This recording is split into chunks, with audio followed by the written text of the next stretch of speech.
Diserang pertanyaan menohok sama milenial cerdas, Anies gak marah, malah begini responnya.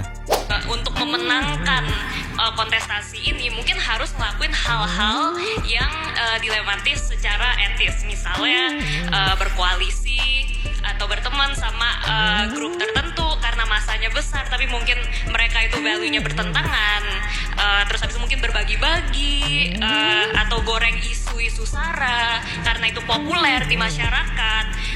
Bikin janji-janji yang wow yang masyarakat suka padahal mungkin mustahil untuk dilakuin atau tidak pernah di-plan untuk dilakuin gitu. Dan waktu mungkin setelah menang, governing pun itu kan banyak kompromi yang harus dilakukan untuk supaya mungkin tujuan itu bisa tercapai. Misalnya milih menterinya siapa, apakah yang paling kompeten yang ditaruh atau harus ada titipan gitu kan. Apakah harus merem-merem dikit ke kasus korupsi kelompok tertentu. Kita hidup dalam kenyataan dan tidak hidup dalam idealita. Jadi dalam mengambil keputusan, kita akan punya, kalau saya boleh sederhanakan nih, ada kuadran, 4 kuadran nih. Garis vertikal dan garis horizontal. Jadi 4 kuadran. Ini yang vertikal, yang atas itu benar, salah. Ini value. Oke. Kemudian yang horizontal itu baik, buruk. Ini konsekuensi. Oke. Kita seringkali hanya mau di satu kuadran, benar dan baik. Oke. Benar secara prinsip, baik secara konsekuensi. Dalam hidup, jangankan urus negara, suami istri aja kita akan ketemu dengan situasi nggak mungkin dalam satu kuadran itu saja, bukan? Jadi apa yang terjadi? Kita mungkin berada di kuadran kedua, mengerjakan yang benar tapi konsekuensinya tidak baik, atau tidak boleh adalah yang di kuadran bawah nih, sudah tidak benar, buruk pula konsekuensinya. Oke? That's life. Nah, yang baik dan benar nggak ada perdebatan. Tapi yang 2 kuadran yang diagonal ini, di situ letak judgment, dan di situ letak leadership, di situ letak pengalaman, di situ letak kemauan mengambil risiko, di situ letak kepemimpinan diuji. Okay? Nah, ketika baik dan benar saja pakai SOP, udah jadi itu pakai SOP. Kenapa? Karena baik dan benar. Nah, dalam kenyataannya tadi misalnya contoh, ketika harus berdialog dengan semua kalangan. Berdialog semua kalangan. Bahkan ketika bicara pendukung itu semua spektrum. Yang diperhatikan biasanya hanya 1-2. Padahal spektrum pendukung itu banyak.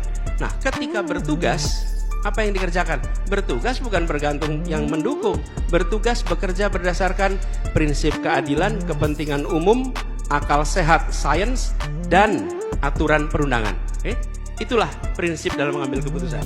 Dan itu yang kami gunakan. Nanti akan ketemu situasi. Harus ada aspirasi ABC untuk posisi menteri, untuk posisi kepala ini, kepala itu. Betul? Kita nanti akan ngadepin dilema tadi. Nah, dilema tadi itu dijelaskan, dikomunikasikan, dan dibuatkan kriteria sehingga bisa menjadi parameter pengambil keputusan yang predictable. Jadi, Miguel, kita tidak berada dalam situasi hanya ambil idealita aja. Kebanyakan dari kita maunya yang baik dan benar aja tuh. Padahal dalam hidup gak mungkin hanya baik dan benar. Bahkan dilema paling sederhana gini. Jalan Sudirman itu satu arah. Satu arah. Di perempatan Semanggi ada sebuah rumah sakit di situ. Misalnya nih. Terus ada kejadian kecelakaan di mana orang yang celaka harus dibawa ke rumah sakit. Dan jalannya itu macet, jalan berlawanan arah, itu jalan yang kosong. Apa yang harus Anda kerjakan? Menunggu macet dan yang kecelakaan sampai ke sana terlambat? Atau Anda ambil jalur yang berbeda, salah secara prinsip, tapi baik secara manfaat? Anda ambil keputusan itu. Saya ambil jalan yang melawan dengan arus karena saya mau menyelamatkan orang yang kecelakaan supaya cepat sampai ke rumah sakit.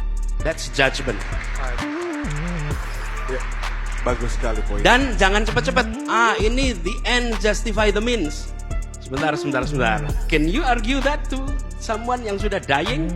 I don't think you will argue that. Jadi jangan juga dibuat generic. The ends justify the means. Nah, kalau ends-nya menyelamatkan nyawa, let's do it. Kebayang ya? Nah, inilah letak judgment. Jadi saya pegang ada 4 kuadran. Yang kuadran pertama itu paling ideal. Yang kuadran di ujung diagonalnya dihindari. Yang 2 itu gunakan judgment. Dan itulah kenapa harus ada leadership. That's the answer. Tepuk Keren tangan sekali, dulu. tepuk tangan sekali. Bagus banget.